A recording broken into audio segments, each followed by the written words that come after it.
Exodus chapter 28, NIV. Have Aaron your brother brought to you from among the Israelites, along with his sons Nadab and Abihu, Eleazar and Ithamar, so that they may serve me as priests. Make sacred garments for your brother Aaron to give him dignity and honor. Tell all the skilled workers to whom I have given wisdom in such matters that they are to make garments for Aaron for his consecration, so he may serve me as a priest. These are the garments they are to make: a breastpiece, an ephod, a robe, a woven tunic, a turban, and a sash.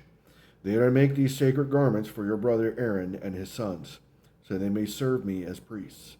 Have them use gold and blue, purple, and scarlet yarn and fine linen.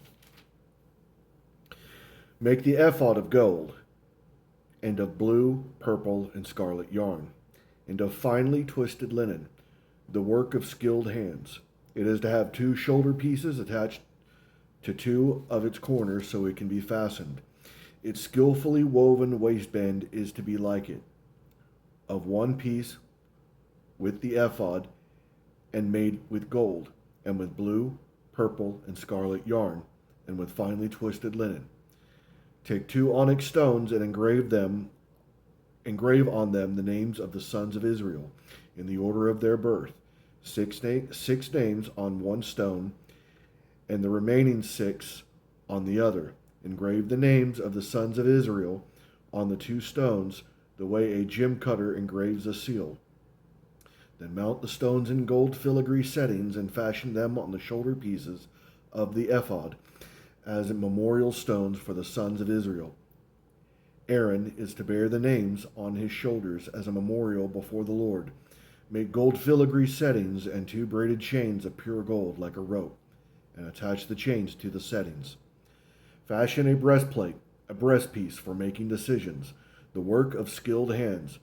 Make it like the ephod, of gold and blue and purple and scarlet yarn, and of finely twisted linen. It is to be square, a span long and a span wide, and folded double. Then mount 4 rows of precious stones on it. The first row shall be carnelian, chrysolite, and beryl. The second row shall be turquoise, lapis lazuli, and emerald. The third row shall be jacinth, agate, and amethyst. The 4th row shall be topaz, onyx, and jasper. Mount them in gold filigree settings. There are to be 12 stones, 1 for each of the names of the sons of Israel, each engraved like a seal with the name of one of the 12 tribes. For the breastpiece, make braided chains of pure gold like a rope. Make 2 gold rings for it, and fasten them to 2 corners of the breastpiece. Fasten the 2 gold chains to the rings of the corners of the breastpiece, and on the other ends of the chains of the 2 settings, attach them to the shoulder pieces of the ephod at the front. Make 2 gold rings and attach them to the other 2 corners of the breastpiece, and on the inside edge of the ephod. Make 2 more gold rings and attach them to the bottom of the shoulder pieces. On the front of the ephod, close to the seam just above the waistband of the ephod. The rings of the breastpiece are to be tied to the rings of the ephod with blue cord connecting it to the waistband, so that the breastpiece will not swing out from the ephod. Whenever Aaron enters the holy place, he will bear the names of the sons of Israel over his heart on the breastpiece of decision as a continuing memorial before the Lord.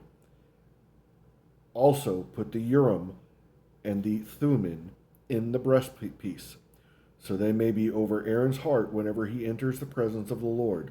Thus Aaron will always bear the means of making decisions for the Israelites over his heart before the Lord.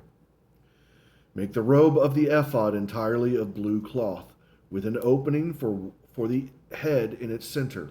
There shall be a woven edge like a collar around its opening, so that it will not tear. Make pomegranates of blue, purple, and scarlet yarn around the hem of the robe, with gold bells between them.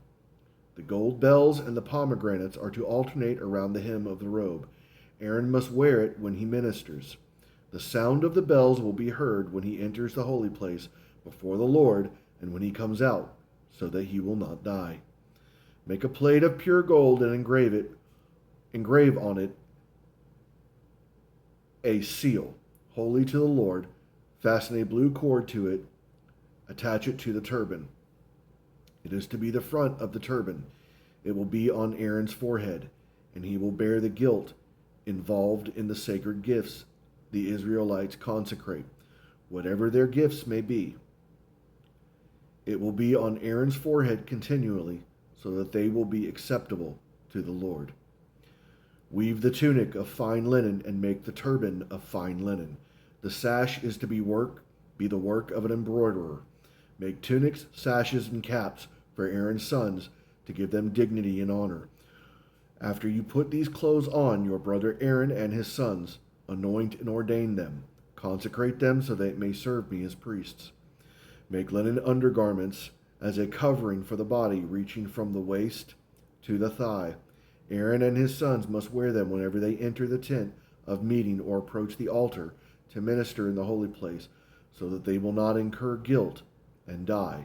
This is to be a lasting ordinance for Aaron and his descendants.